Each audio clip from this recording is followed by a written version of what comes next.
رمضان تجلى وابتسم طوبى للعبد إذا تنما.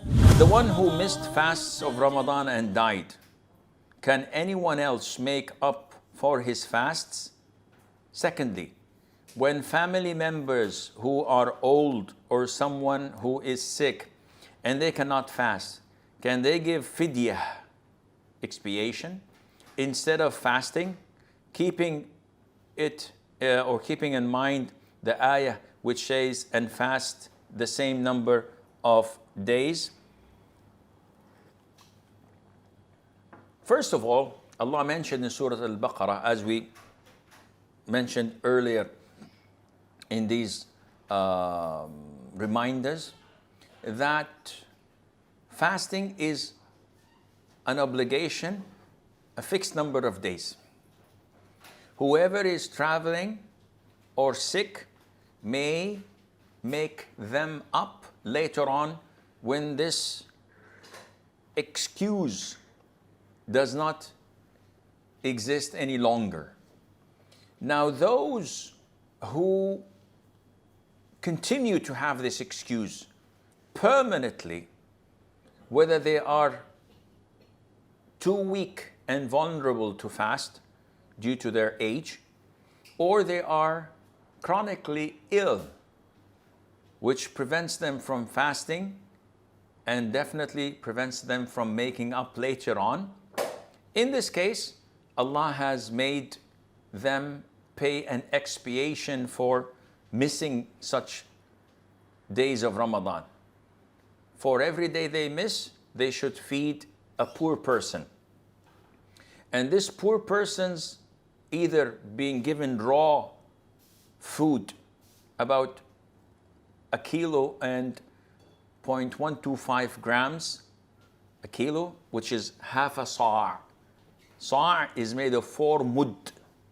A mud is what collects in the 2 hands of an individual, a normal size individual. So 4 scoops makes a sa'. And a sa' is approximately 2.25 kilograms of rice. So it's a measurement of size, not of weight.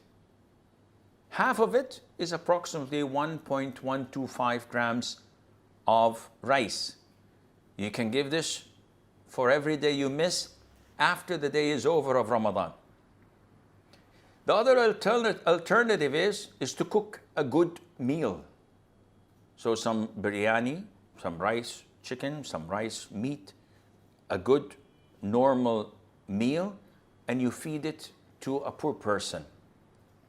Either after the sun sets, day by day, or at the end of the month. On Eid or afterwards, you cook food for 30 people, depending on Ramadan was 30 days or 29 days, and you invite them to eat and fill up their stomachs. And this is what Ibn Abbas, may Allah be pleased with him and with his father, used to do when he got old. Now, what about if a person dies? Should his heirs make up for him? Now, can I offer prayer for a deceased person? Yeah, you can make dua. No, I'm not asking about that. Can I pray 2 rak'ahs and say, oh Allah, these 2 rak'ahs are for my deceased father? The answer is no. If my mother went into hospital and died missing 7 days of prayer, can I pray on her behalf? The answer is no. So can I fast on their behalfs? Well, this is a technical question. And the scholars disputed on it, as they have disputed on most of the issues. Why do scholars have different opinions? Don't we have the same Quran, the same Sunnah? Yes, but this is a long topic. Not all of them have received the evidences. So the early scholars like Abu Hanifa, Malik, Abu Hanifa in Iraq, Malik in Medina, Shafi'i was in Iraq and in Egypt. Imam Ahmad was also in that region. Not all of them had printed books, because after the death of the Prophet ﷺ, there were four prominent companions of the Prophet ﷺ. Two in Medina, Abdullah ibn Umar and Zayd ibn Thabit. So people learned from them. One in Kufa, Abdullah ibn Mas'ud. One in Mecca, Abdullah ibn Abbas. These are the four companions that the four schools of thought come from. So it depends, because after Umar, may Allah be pleased with him, died, and in his lifetime, he used to prevent people from dispersing the companions. He kept them in Medina. But then he started sending few here and there, and when he died, they all spread around. And each one had knowledge that some did not have. So the knowledge that were conveyed and delivered to Abu Hanifa, for example, was not full, because he did not travel to Yemen. He did not travel to Egypt. He did not travel to Syria. He did not travel to Khurasan, which is sort of like Iran, the Russian countries, Afghanistan or whatever. So his knowledge of the hadith was limited. Now Imam Malik was in Medina, so the vast majority of the companions were there. He learned from each and every one of them, or those around him. His knowledge in hadith is far greater. That's why he has the book of Al-Muwatta. Imam Shafi'i was in Mecca, then went to Medina and memorized it by heart from Imam Malik, and then he traveled to Al-Iraq, where he met the students of Abu Hanifa and learned from them. Then he went to Egypt, so he collected more and more and more hadith and the fiqh of Imam Malik and Abu Hanifa. Imam Ahmad was the greatest of them all in sense of traveling. So he traveled to Yemen and heard from Abdul Razzaq, the compiler of Al-Musannaf. He went here and there and collected. It traveled so many long years that enabled him to be the Imam of Hadith, Imam of Ahlus Sunnah wal Jama'ah. And he compiled his huge book of Musnad al-Imam Ahmad bin Hanbal, which is well known. So now again, we come back to the issue. Why did scholars differ? Because of this. Either the evidence, the Sunnah, the Hadith did not reach him. It might have reached him, but he does not believe it is authentic. It might have reached him and it was authentic, but he does not believe that it fits the issue we're talking about. He says there's no evidence in it. It's about another issue. So the understanding of the Hadith and how to implement it differs from one Imam to the other. And there are a number of reasons. Imam Ibn Taymiyyah, may Allah have mercy on his soul, compiled a beautiful small book. It's translated, but it is packed with information and knowledge. It's called Raf'ul Malam Anil A'immatil A'lam, uplifting the blame from the great Imams. So you do not blame them, you have to understand why they differed. Once you read the book, you'll find that, inshallah, easy. So again, a person dies. Can we fast? The Prophet said, alayhi salatu wassalam, Man mata sama anhu waliyuhu. Whoever dies, his heir must fast. So scholars differed in interpreting this hadith, whether it's authentic or it's authentic. So how do we understand it? First of all, we have to look at this individual. May Allah have mercy on his soul. He died. When he got sick, did he recover or he died soon afterwards? Number one, scenario one, a person skipped 30 days of Ramadan because of his illness. Shawwal came, Dhul Qa'dah came, Dhul Hijjah, and he was still ill. He could not make it up. And he died before the following Ramadan without recovering in order to make up. Do we fast on his behalf? Nope. Do we feed people on his behalf? No. Why? Because he did not get the chance to make up. And we did not get the knowledge whether this is chronic or not. We were hoping and waiting and anticipating that he may recover and then make it up for himself. Scenario 2. He got sick in Ramadan. He did not fast. Shawwal, he became healthy. So he has from Shawwal till the following Ramadan to make up. He can make up. But he didn't because he had time and he died. Said, oh, okay, in this case, his heirs should fast on his behalf. Because he's not sinful. He didn't do anything wrong. He had the time frame still extended and he had the ability to fast, but he didn't. Yet he's not sinful. So in this case, his heirs can fast on his behalf. How? They can divide it.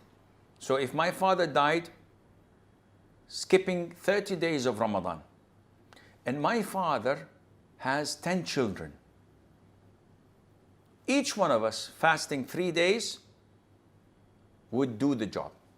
So if each one of us fasts 3 days, these are 30 days, alhamdulillah, it's done, it's over. And this is the most authentic opinion. Other than that, can I offer Mondays and Thursdays for my father who has passed away? No. Can I offer 3 white days, fast Arafah, fast Ashura? No. These fastings or making up for what the deceased did not fast only applies for fastings that are mandatory. Because as we know, fasting is divided into 2 types: obligatory fasts and voluntary fasts. Obligatory fasts are fasting of Ramadan, definitely. Making up of missed days of Ramadan. Fasting up of expiations. Wallahi, I will not eat meat tomorrow. And they brought me a very beautiful big piece of steak. Well done, black pepper sauce. I want to eat it, expiate. I don't have money to free a slave or to feed 10 poor people or to clothe them.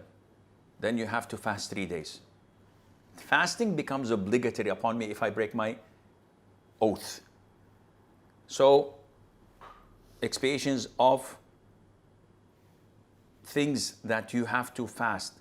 If I kill someone by mistake, I have to fast 2 consecutive months. If I do dhihar, and so on, so many expiations. These are obligatory. And finally, if I make a vow, if Allah cures my uncle and he is dismissed and discharged from hospital on his feet, healthy, I will fast 1 day. Now this is a vow. I pledged some. This is makruh. A lot of people deal with Allah like this. Oh Allah, if you make my daughter pass the exams, the board exams, I will slaughter a sheep. I will pray 10 hours of night prayer. I will fast a whole month. What are you doing? You're obliging yourself something that Allah Azza wa Jal did not oblige upon you. Why? Because you're trading. You do this for me, I do this for you. And this is makruh. The Prophet prohibited us from doing it, alayhi salatu wasalam. If you already pledged and committed to it, khalas, you have to fulfill it. As long as it is obeying Allah Azza wa Jal. So the vows are number 4. These are mandatory fasting. Others are voluntary. The mandatory fastings are the ones that you're allowed to make up for your deceased who had a legitimate reason for skipping Ramadan. Voluntary fastings, no can do. So Mondays and Thursdays, white days, Arafah, Ashura, alternate days like Dawood, peace be upon him, all of this is not allowed for you to do so. رمضان تجلى وابتسم طوبى للعبد إذا تنما. There's a hadith which says that giving food to a fasting person to break his fast gives the reward of a fasting person. What constitutes in a food? Is it even a bite or a meal? So the hadith is من فطر صائما فله مثل أجره. Whoever assists a person who was fasting to break his fast by providing him with food, then he will get equal reward. Since we were very young, our mother always used to cook food half an hour before the break of fast in Ramadan and dispatches her children to different neighbors, give them the food, so that they would get the reward. So many households send food, some busak, some biryani, some rice, some chicken, to the masjid, so that the poor, the laborers, the workers who go to the masjid, who don't usually have a home to break their fast, would eat from it. So, would I get the reward even if I just provide a piece of date or an apple? Scholars say, and among them is Sheikh Islam Ibn Taymiyyah, that it has to be a meal that fills a person. So giving a date does not fall under this category. Giving an apple doesn't. Giving a plate with rice and chicken, rice and meat, something that would be considered as a full-fledged meal, this is what would be considered as a meal, and you will get the same reward as this person who was fasting, regardless whether he's poor or rich. So I can invite my brothers, my siblings, to come and eat at my house for fatur. And I would cook a lot of food for them. And they are rich. They're well off. But I will get the same reward as each and every one of them had fasted, because I gave them a full meal. And this is why it's a beautiful tradition in Ramadan when we exchange visits. When people go to break their fast at their relative's house, at their friend's house. And a lot of the Muslims have this connection with one another. Personally, I never do this. I would never ever break fast at any person's house except my mom, because this is a duty. But even my siblings invite me, my mother-in-law, my in-laws. Ramadan is sacred, but not everyone is as weird as I am, so it's a good thing to do.